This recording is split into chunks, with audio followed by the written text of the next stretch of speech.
to Lofi-LIVE, Democracy Unplugged, Political Science, a place for all nerds, and Mrs. Sparkles, who is absent, but we miss her well. How's everyone doing tonight?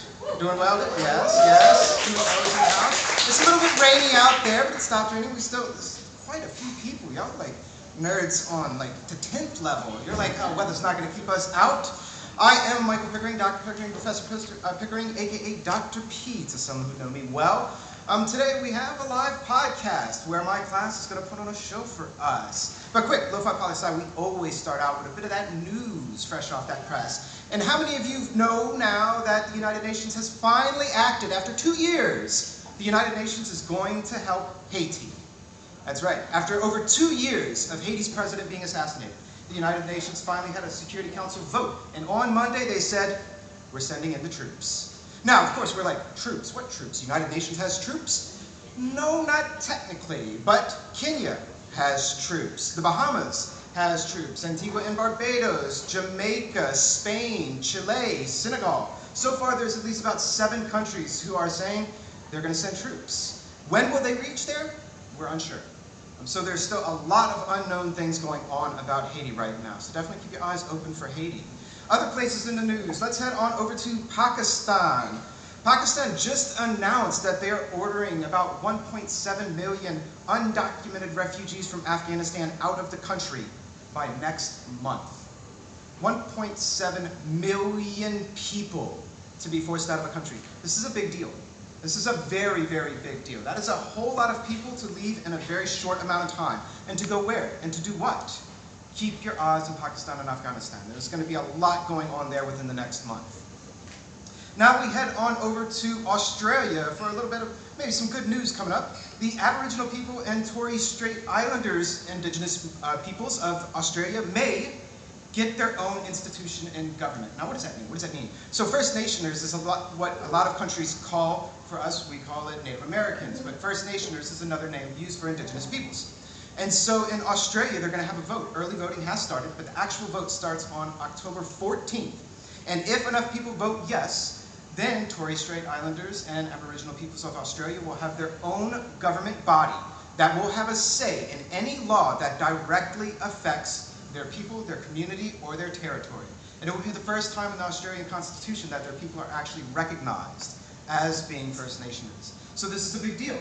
So we see very soon, next week, the end of next week, if they get their own institution and government.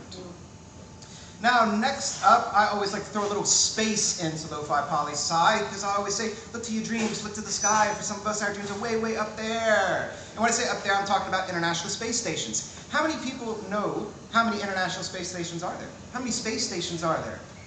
Space stations, there's at least one. There is 2 space stations. There's the one we know that we think, oh, the US has a space station up there. It's not the US's space station, we don't know. It's the International Space Station. But China has its own space station. They're the only country who has their own space station. And right now, they've decided to increase the size of it by doubling it. Right now it has 3 modules. They're going to make it into 6. So right now, only 3 people are in their space station. For comparison, the International Space Station is 16 modules, and there are 7 people in the space station right now. So it's very big in comparison to China's new and smaller one. However, the International Space Station is dated, very dated, like 1998. Any of you remember a computer in 1998? Do you want to be on a space station with a 1998 computer? No, you don't. So that space station, its time's ticking away. So let's see what happens next there. Now, something everyone who knows me knows, I'm the hugest sports fan. I just love me some good old sports, especially when it comes to e-sports. That's right, I think all the best players of sports use our thumbs. We're video game players, that's right. And big news out in South Korea for video games and politics. Bet you never thought you'd hear that, but yes, video games and politics. So how many of you have heard of League of Legends, right? That's huge, huge in the video gaming community, very big. So the Asian Games just took place, and South Korea and Taiwan made it to the finals. South Korea won. And as part of their prize, South Korea has a law that any athlete, and yes, esports are athletes, or any artist who bring prestige to the country of South Korea, guess what they get? They get an exemption from the draft and military service of South Korea. Because South Korea has an automatic 2-year compulsory service for anyone who turns 18. That's why every so often you hear about this major K-pop star who goes into their draft service. Not these League of Legends people, they get free. I think it's major sports and politics, right? I love it, I love it. Now, the last piece, a little, I'm not sure how to say this one, but let me start with a question. How old do you think is the oldest person who's ever skydived? We have a new record now, 104. A woman, 104 from Chicago, just broke the record. Amazing what you can do. So you're thinking, oh, that's old. Still doing all kinds of new stuff. But that's enough for me. Why don't we go ahead and start the show with our very first guest, because this is Democracy Unplugged. And so let's talk about democracy, what it is, and what better way to kind of relate everyone to it by talking about here at home first. So I would like to bring up our first guest, UNO's very own political scientist, Dr. Grace Reinke. Put your hands together, people.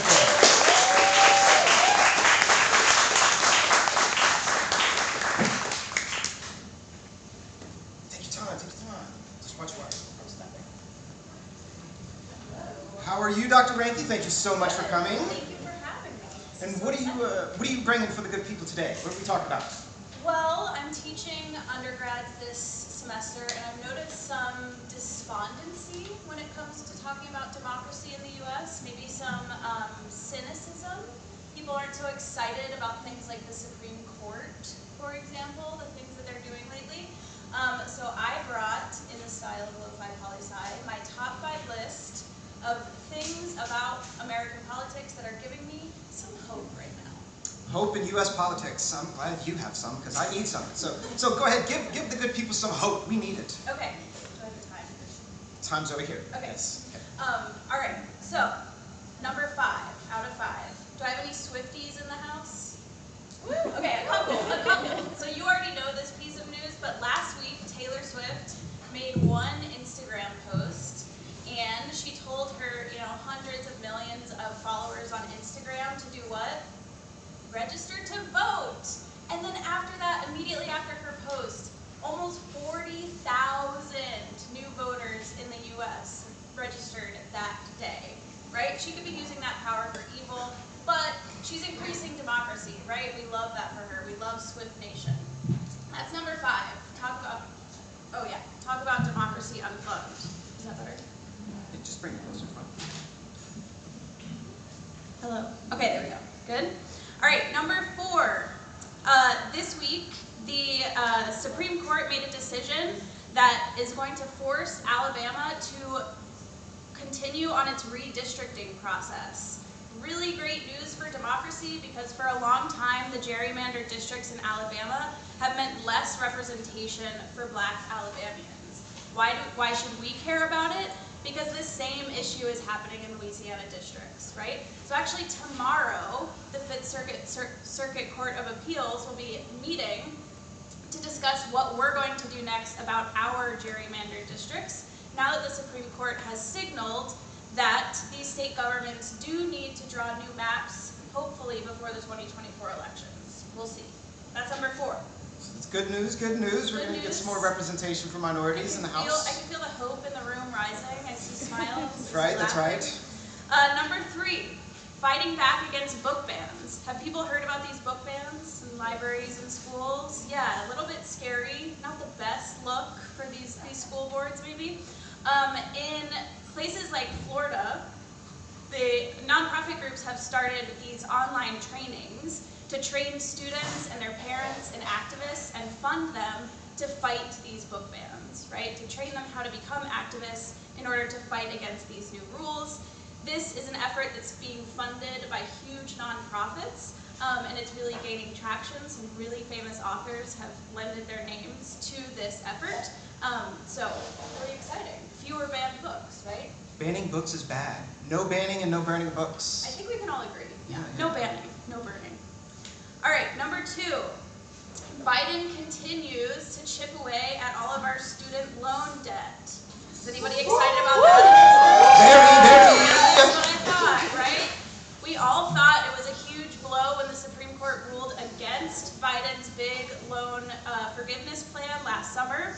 But using executive actions, Biden has found little pockets of which he has control over to chip away at that big, giant, trillion-dollar mound of debt that is holding us all back. So on Wednesday, he, let's see, I have the number here, 125,000 people had more of their debt forgiven, right?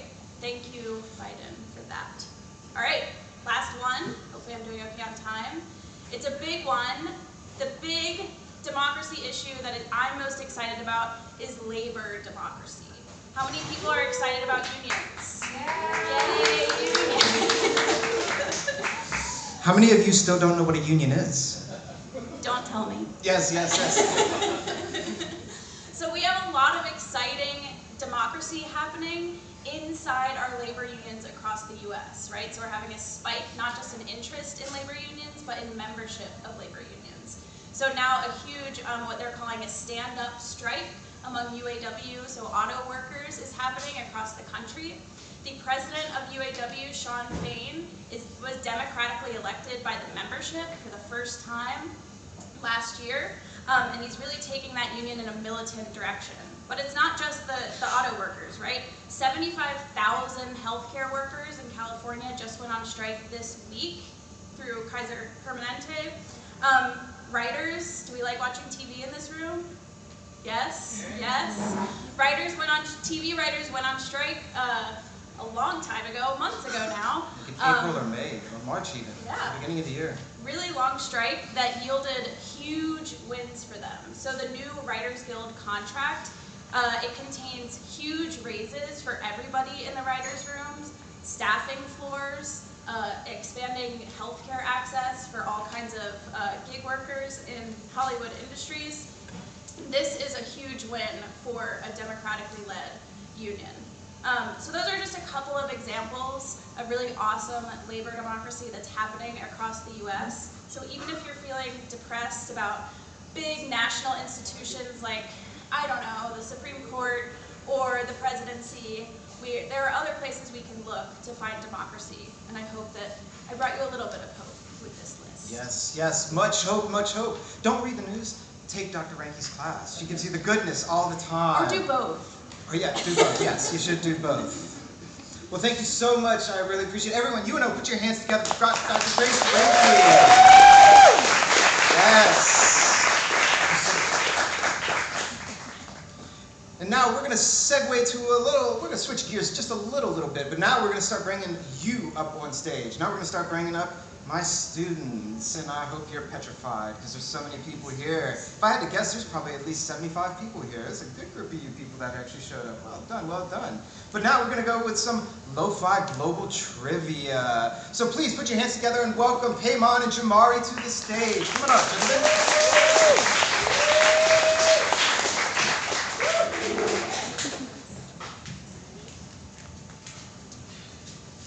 How are we doing today? Are we doing all right? Amazing. Amazing. Great. Excellent. Excellent. Well, let's jump right into it. Paymon, you got your 5 questions ready? Yes. All right, go ahead. Okay. And this is for everyone. This is audience is supposed to be playing, so it's them against you. Let's see how good you go. What you got, Paymon? Come on. Okay. Let's go with something simple. What is the most northern country in the world? Like Most northern country in the world. Like, what's a country that has like the north of the country? Like anything in the world. Think about it. Most northern country? No guesses? So Chasity. Correct. But what is it? But who owns Greenland? So it's Denmark. Oh, all right. So Denmark. There we go. 1 point audience. That was good. That's good. What you got next? What are the 2 countries in the world that have a single-party democracy? 2 countries in the world that have single-party democracies, and I'm going to guess single-party dominant democracies? Yes. Single-party dominant democracies. Japan? Japan is 1, yes. South Africa. South Africa is the 2nd. That's right. Look at the crowd going 2 for 2. That's what I'm talking about. Let's keep going. Let's keep going. What's number 3? Okay. Number 3. How many countries that have democratic democracy around it? How many countries are democracies in the world? So there, I'll give you a clue. There's about 200 countries in the world. How many of them do you think are democracies? Tick tock, tick tock, tick tock, tick tock. 5, 4, 3, 2. It's a lot of unsure faces right there. Help them out. Come on. What's the answer? Okay. If I'm gonna guess about 84ish. Yeah, there's like 108 total, but there's like 24 that has full democracy, 48 that's like a high, flawed democracy, and there's 36 that's hybrid. All right. Excellent. Excellent. All right. Jamyre, what do we have coming up next? What was the first African country to gain independence? First African country. Ghana. Correct. That was a quick one. There we go. There we go. All right. Next. Okay, here's a tricky one. What country that has the most islands on the planet? What country has the most islands on the planet? Indonesia. No, it's not Indonesia. Ooh. The Caribbean. Canada? The Caribbean. Everyone is shocked now. My trope is Indonesia has 17,508 islands, but yeah, you got me. Go ahead. What's the answer? Sweden, 221 and 800 islands. Wait, if it has 221 islands, then that's less than Indonesia's 17,500. But here's something else. I didn't say 221. I say 221,800. 221,000. Okay, Sweden wins by far. Wow. All right, building that knowledge. Yes. Jamyre, give us our 6th one. Here's a very interesting question. If you were to list the General Assembly members in the United Nations in alphabetical order, what country will be the last listed? Zimbabwe. That's correct. Oh, quick on that. I like it. Paymon. Yeah. Okay, now this is a bit of a tricky one. Similar to the northern one, what is the most southern country in the world? Most southern country in the world. What do we think, people? Most southern country? Antarctica? Argentina, someone said? Nope. Antarctica.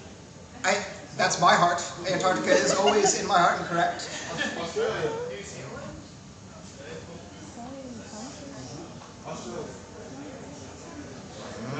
5, 4, 3, 2, 1. Give it to us. Chile.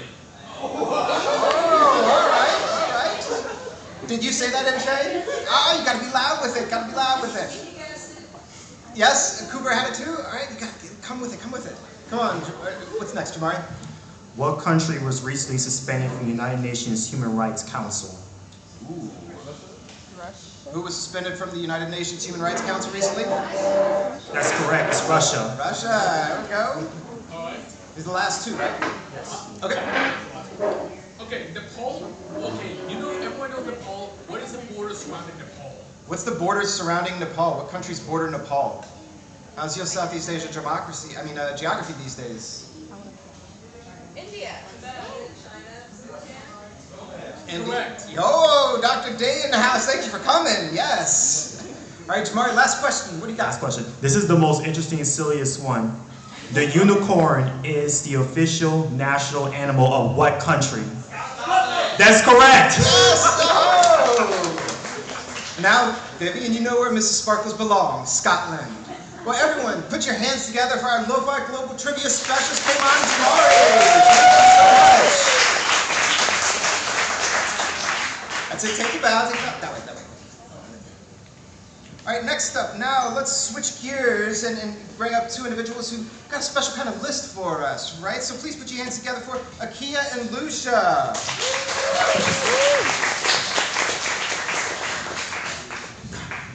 How are we this evening? Great. Yeah? Great. Ready for this?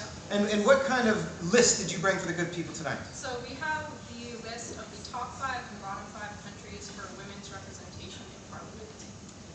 So, And it was inspired by the candidates Claudia Sheinbaum and Xochitl Galvez from Mexico. They're the upcoming presidential candidates for Mexico. And I thought that was pretty awesome.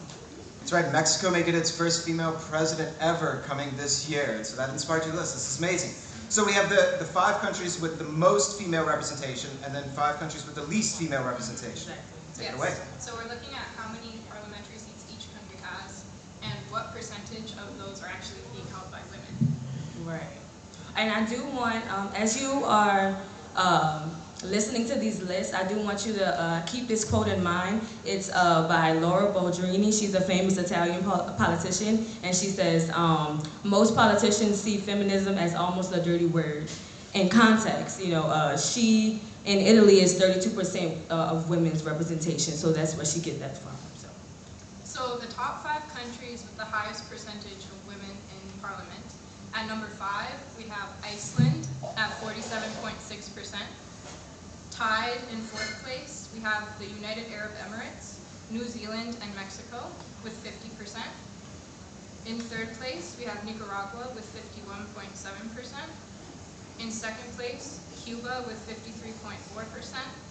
And in 1st place, can anyone guess what the highest country with women's representation is? Sweden.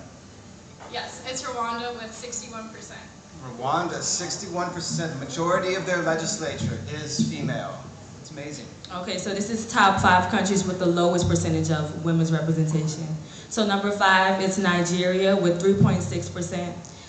Number 4 is Oman with 2.3%. Number 3 is Vanuatu with 1.9%. Number 2 is Papua New Guinea with 1.7%. And number 1 is... So this would be the country with the least amount of female representation? Yes. Okay, what do we think? Afghanistan? No, it is Yemen with 0.0%. So the global share of women in parliament stood at 26.5% on January 1st of this year. That's a year-on-year increase of just 0.4 percentage points, which is the slowest growth we've had in 6 years. And at this rate, we will not achieve gender parity in national legislative bodies until 2063. 2063 people. Yes, unfortunately. So to end on a higher note, or a lighter note, 2 countries elected women presidents for the first time in their history. Xiomara Castro de Zelaya in Honduras and Samia Suluhu in Tanzania. And Samoa elected Naomie Mataafa as its first woman prime minister, a landmark not only for Samoa, but for the entire Pacific region. So that's a big stride. Good news, definitely. Thank you so much. Thank you so much. Yes, put your hands together. Dear Lucia, you cannot have democracy without equality and representation. So knowing about gender representation is incredibly important. You can't call yourself a democracy without it. Plus, it's also good for us to self-reflect about our own place and where we are. And we're not even going to guess where we are.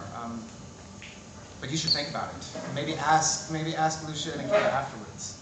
All right, so next, let's switch gears again a little bit, and now go to a segment we're going to call Your Issues in Words. Please welcome Naomie and Josh. Come on up.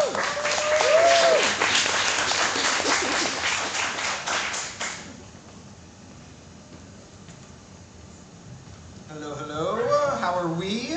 Good. Doing all right? Excellent, excellent. So your part was a bit different in this podcast, right? What was your job for the podcast? So basically, Basically, Josh and I were in charge of collecting basically all our classmates' answers. They had to answer a 2-question survey, and those 2 questions were what the 2 current global issues are most important to them right now, and also why.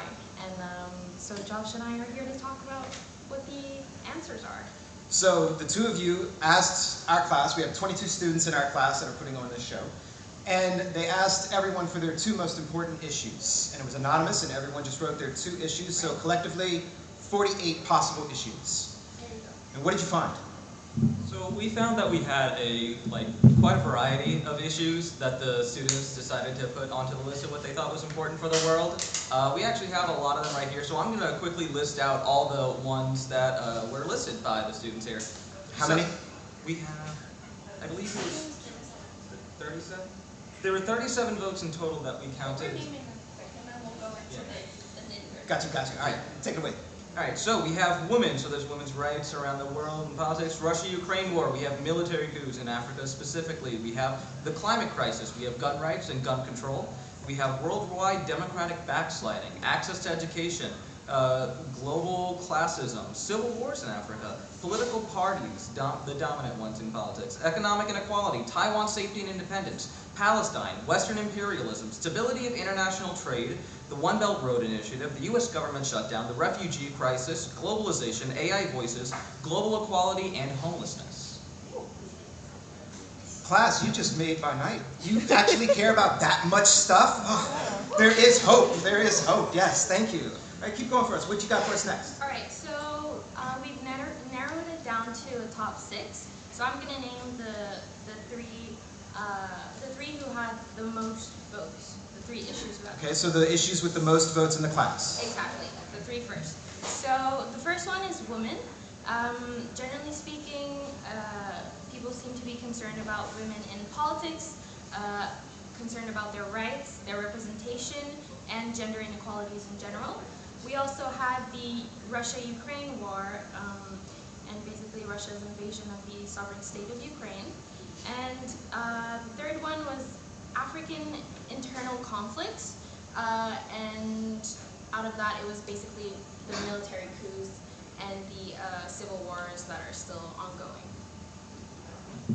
After that, the next 3 issues that we found most important from the students. So we have the global climate crisis. So that, of course, is the changing climate conditions that are caused by the human interaction with the environment, so carbon emissions, microplastics in water, things of that nature.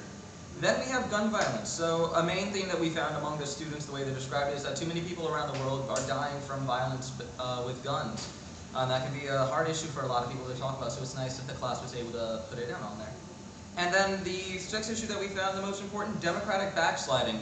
So that would mean that there are a lot of nations in the world who are becoming less democratic than they were before.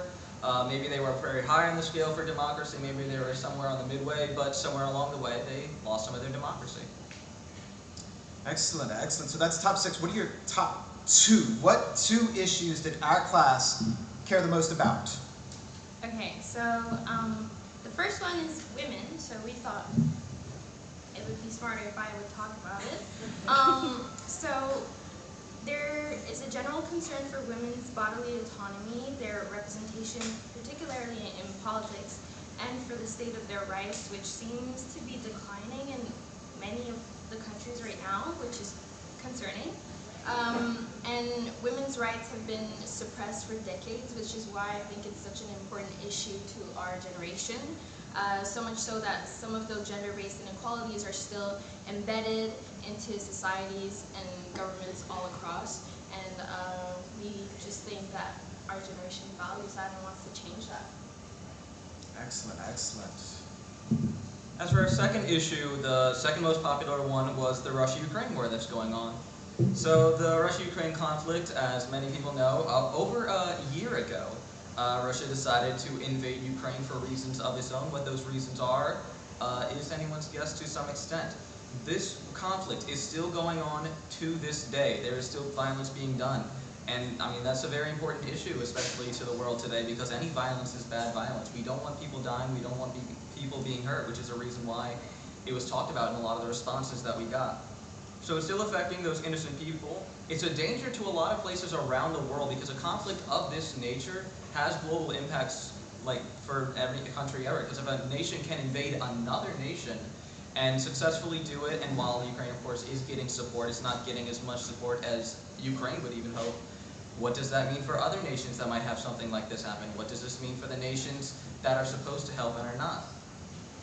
And then, of course, we have the fear of a spread of authoritarianism. With Russia invading Ukraine, Vladimir Putin is the president. One of the responses that was put down by the students is the fear of the spread of authoritarianism, as a president could do something like this.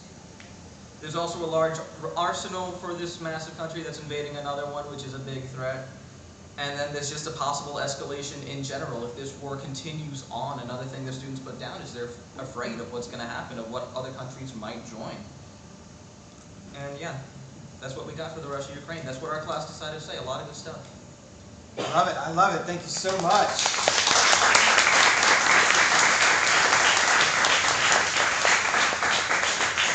And you know, Naomie and Josh, part of the reason why I got you to do this job is because It's also often we hear in politics, and especially in political science classes, we teach about all the pressing issues of the day. But those are like our pressing issues, right? Or they're the pressing issues that media put out. They're the pressing issues that politicians put out. They're not necessarily your pressing issues. And I think it's important for all of you to be able to speak about what's important to you. But I think the next step is obviously, what are you going to do about it? Because I see some really important issues that you have that you want to change, and the time to change them is now. Because war and gender inequality have been around for a very long time. The problem I found with my generation is they took the idea of, you know what, we're going to change it when we get to power. Guess what happened when they got to power? Nothing. They took on someone else's issues. So I'm a political scientist, not a political activist. I very rarely tell my students how to change positive or make positive changes in the world. But I will give you a hint. If you want to change the world for the better today, then you have to start today. Don't wait until you're old enough to be elected a representative or a senator or a president or a prime minister. The time for you to change gender inequality is today. The time for you to act out against violence is today. So start on it right now, please, because my generation failed and I'm putting all my marbles on you. So please save me. I know that sounds like a little selfish, but you know, you can save me and everyone else at the same time. But thank you very much again, Josh and Naomie, and everyone who took part in that. Because it is no small task to write the two most important issues to you in the world on a piece of paper and hand it up, and you know, you're thinking, well, what is my professor going to do with this? But that's also why we made it anonymous. But our next segment, we are getting into the Q&A section, and that will be led by Jaylin and Chasity. Please come on up, and people put your hands together. Jaylin and Chasity. Hello, hello. How are we doing today? Yes, yes, yes. Life is good. Life is good. So, how do we want to run Q&A today? So first we want to start and see if anybody. Okay, so first we want to start off and see if anybody in the audience has any questions. If not, then we'll kind of do a what does the audience know about current democracy type of thing. So anybody have any specific questions they want to ask us about our class, what we're learning, or Dr. Pickering at all? So this is the Q part of Q&A. We need the questions. So anyone have any questions about the world in general? Because the three of us have all the answers, if you didn't know. Although we do have help of 4 political scientists, and actually quite a few doctors from different fields are in the house, so we have some areas of expertise in here. Yes? Whatever became of the Kenyan intervention in Haiti? The Kenyan intervention into Haiti. The two of you want to take this one, or do you want me to? You would definitely know a lot more. I'll give you the opportunity. Okay, so right now, it is to the point where Kenya has agreed with the United Nations to lead the international forces. However, opposition parties in Kenya are telling the Kenyan government that they actually have to get approval by the Kenyan parliament in order to use Kenyan forces in another country. So in other words, in order for Haiti to receive help, now it's not just the UN has to okay it, now the Kenyan government has to go before parliament, and parliament has to pass it in Kenya for it to take place. So that's like the next thing that we're watching as far as Kenya going to Haiti. It could be quite a while, months if not till next year, till we see actual intervention. What class are you in? We're currently in comparative democratization. Oh, you gave me a scare for a second. I was so happy you knew the answer to that. I was like, please know what class we're in. Yes. Comparative democratization is the name of our class, hence the title, Democracy Unplugged.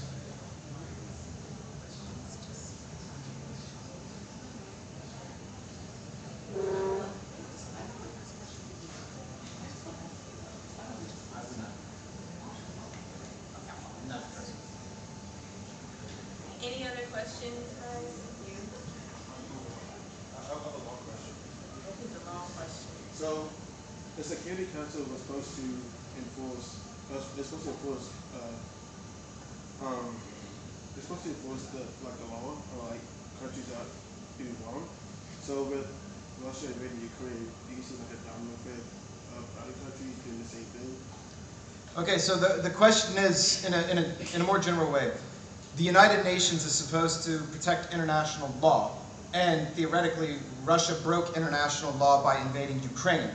And your question seems to be, if the UN doesn't do it, doesn't stop a country like Russia from breaking international law, will other countries start to break international law as well? Yes. For example, will China invade Taiwan?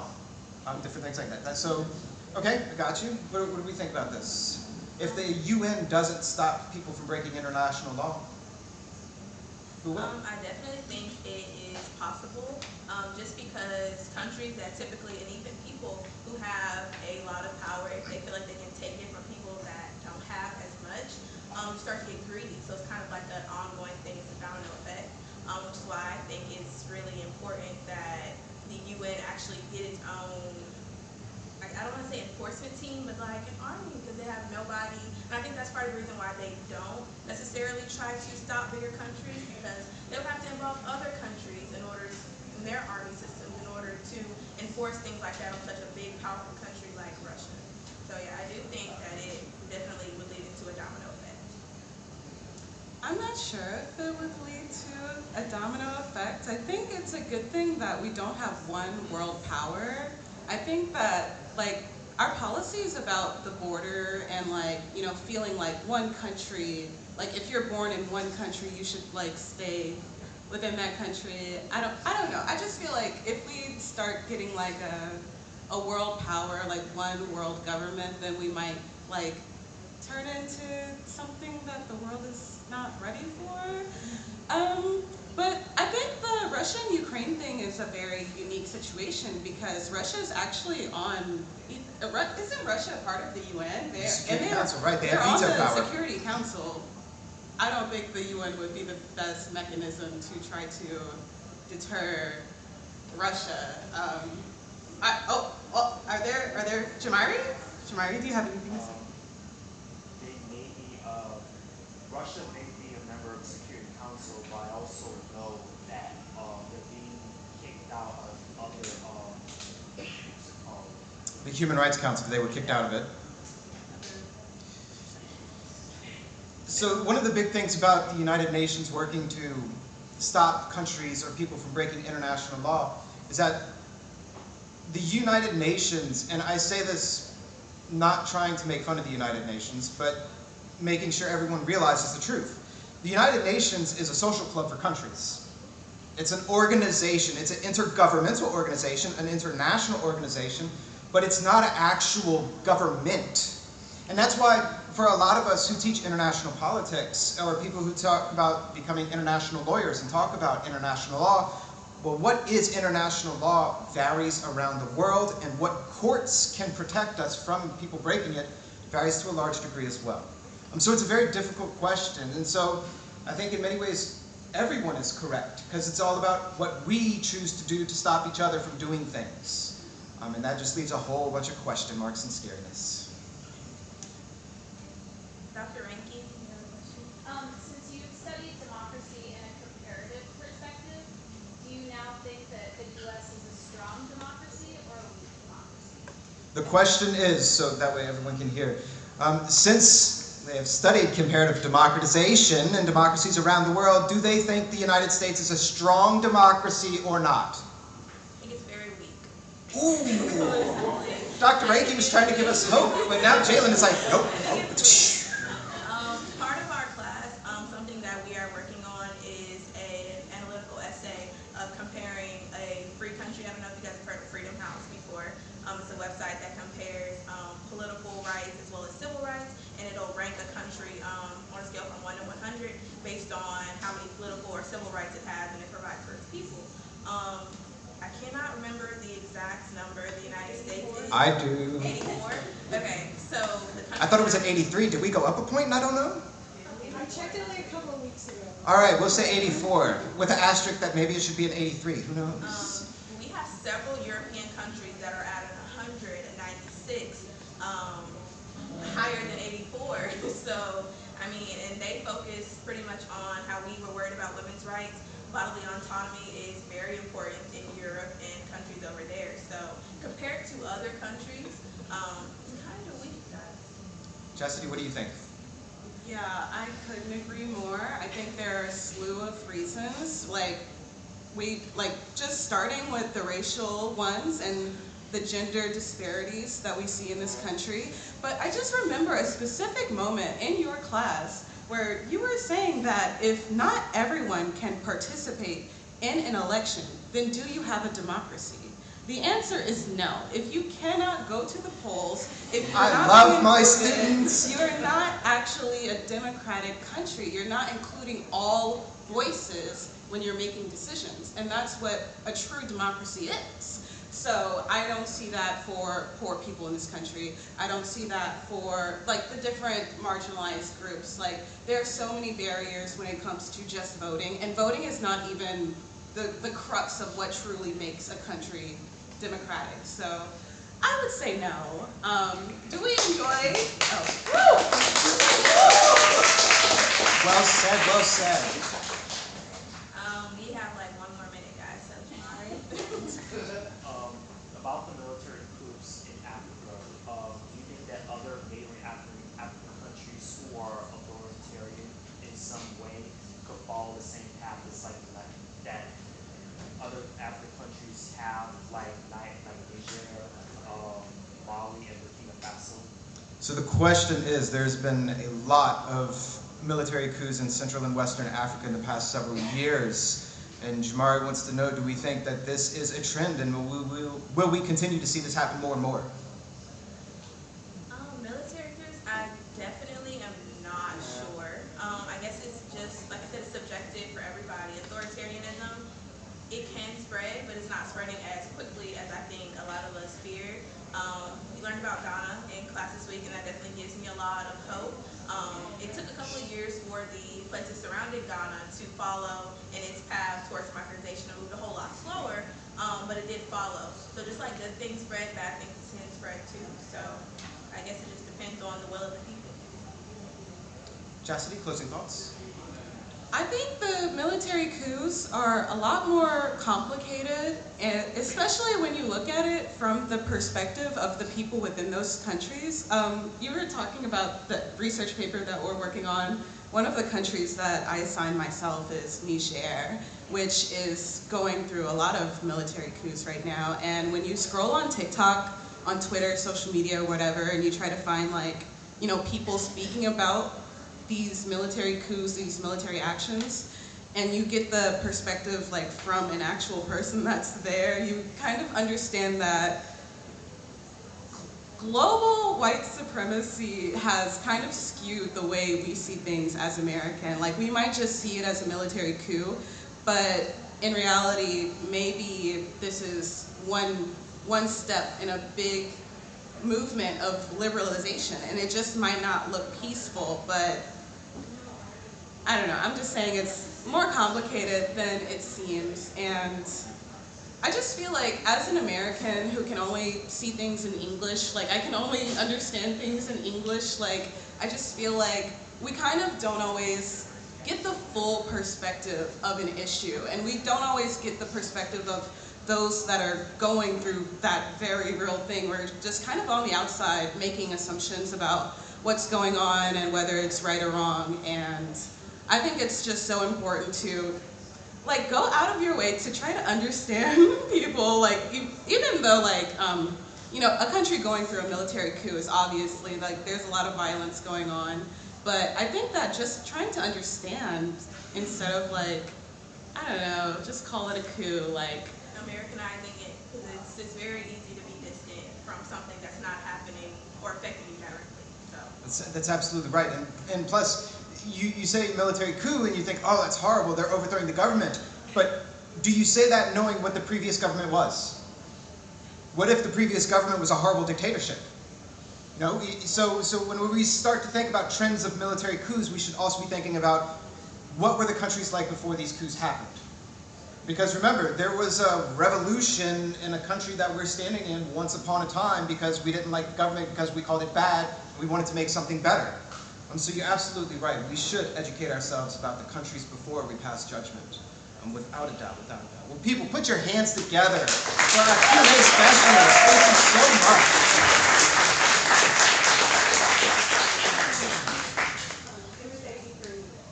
83? I just want to make sure. So the United States has an 83, okay? So I just it's... want to make sure that I was wrong. Okay. Well, how do we bring this to a close? First off, thank you for everyone for coming. Let me throw some quick shout-outs for our organizations, because after we are finished with the live podcast, we're going to move into the side corridor there. We have snacks there, but we also have different UNO organizations that are present for you to mingle with, talk to. It's a meet and greet, people. Yes, talk to each other. It's an amazing thing. Put your phones down for a moment. But we have UNO's Pre-Law Association. We have UNO's Political Science Honor Society, Pi Sigma Alpha. We have UNO Model United Nations, UNO at the Beach, Keep Louisiana Beautiful UNO, UNO Center for Undergraduate Research and Creativity, and UNO Student Government.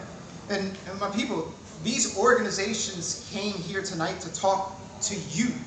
So grab some food, mingle, and talk to them. And if you're unsure what they are about, well, why do you think they're here? To tell you what they are about. So definitely mingle with everyone and talk to everyone. But I think the biggest thing we should close out with, especially talking about Democracy Unplugged, and why I love what we have done this time. This is the third year I've done a live podcast, but it's the first time I've ever done it with my class and with my students coming up. And we do have a second one in 1 month from today, November 9th. My other class is going to be doing that one. But it was a little scary for me to have my students come up and talk, because normally in the podcast it's just me. It's rare. I try to get guests on, but it's quite difficult. But here tonight you got to hear from yourselves, and I think that's a big part of what democracy is about. Democracy is about hearing more than just what I think is important in the world. It's talking about what's important in the world to you. So for all of you that participated, whether it was behind the scenes or on stage, please stand up. If you participated putting on the show, my students, yes, come on, stand up. Put your hands together. To all the people. Thank you so much, all of you, yes. And again, the night does not end because the podcast is over. Please, meet and greet, talk to everyone. We have a little saying we always like to end on. Lofi Poli Sci is more than just me. It's the we that we be. And this is what we look like, all right? So put your hands together for yourself. Have a wonderful evening. And I will talk to all of you very, very soon.